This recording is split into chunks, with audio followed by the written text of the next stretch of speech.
नगर निकाय के चुनाव पूर्ण हो गए। हमारे ज़्यादातर प्रतिनिधियों ने जो चुने गए हैं, जनता ने जिन्हें चुना है, उन सब ने शपथ भी ले लिया है।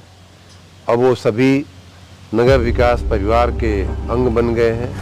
उन सब का नगर विकास की योजनाओं, नगर विकास के जो कार्यकलाप हैं, उनके प्रति उनकी अभिरुचि पैदा करने के लिए, उनको जानकारी देने के लिए हमारे सरकार की, माननीय प्रधानमंत्री जी की, माननीय मुख्यमंत्री जी की क्या अपेक्षाएं हैं नगर विकास विभाग से और उनके सभी अंगों से, इन सारे बातों को ध्यान में रखते हुए कल यानी कि 1 जून को एक बहुत ही ऐतिहासिक कार्यशाला का आयोजन किया गया है।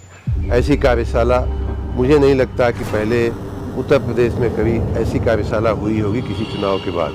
मैं तो यहाँ तक कह सकता हूँ कि शायद पूरे देश में ऐसी कार्यशाला शायद पहली बार हो रही होगी कि जिसमें नगर निकायों के हमारे उत्तर प्रदेश के सभी 762 चुने हुए जो अध्यक्ष हैं, महापौर हैं, जो उनके जो प्रतिनिधि भी गण भी साथ में जुड़ेंगे और साथ ही हमारे जो सभी निकायों के अधिकारी गण हैं उनको भी बुलाया गया है। कुछ लोग ऑनलाइन भी उपस्थित रहेंगे। इन सभी को लेकर के लगभग 2000 लोगों की कार्यशाला का इतना भव्य आयोजन कल हम लोगों ने किया है।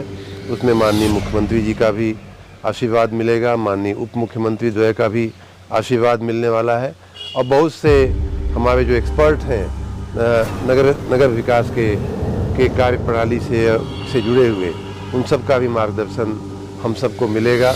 मैं इस अवसर पे अपने नए चुने हुए सभी प्रतिनिधियों को बहुत बहुत शुभकामना देता हूँ, साधुवाद देता हूँ और मैं आशा रखता हूँ कि उनके नेतृत्व में हमारे उत्तर प्रदेश के नगर बहुत ही ऊंचाई प्राप्त करेंगे। साफ सफाई, सुंदरता, सुशोभन और नगरीय सेवाओं की दृष्टि से हम वैश्विक नगर बनाने की हमारी जो परिकल्पना है उस पर हम आगे बढ़ेंगे।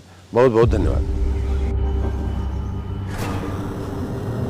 हमारे नगर लगभग 1/3 आबादी के आश्रय स्थान होते हैं।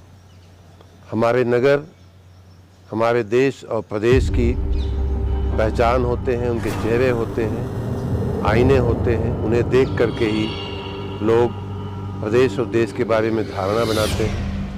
हमारे नगर अर्थव्यवस्था के चालक होते हैं। उत्तर प्रदेश के लगभग 65% GDP का योगदान नगरीय क्षेत्रों के से आता है। हमारे नगर प्रोफेशनल तकनीशियन और वैज्ञानिकों को आश्रय देते हैं, उनके लिए प्रोफेशनल इन्वायरमेंट क्रिएट करते हैं। हमारे नगर मजदूरों को और कामगारों को रोजगारी देते हैं। हमारे नगर जिसे भी आगे बढ़ना हो उसके लिए हर प्रकार की जीवन जीने की जो सुविधा है वो उपलब्ध कराते हैं, चाहे वो शिक्षा हो, चाहे आरोग्य हो, चाहे अस्पताल की सुविधा हो। सारे क्षेत्रों में हमारे नगरों की बहुत बड़ी भूमिका है मानव समाज में। इसलिए हमें उनके व्यवस्थापन पे बहुत ही वैज्ञानिक रूप से आगे बढ़ना चाहिए और बढ़ना पड़ेगा।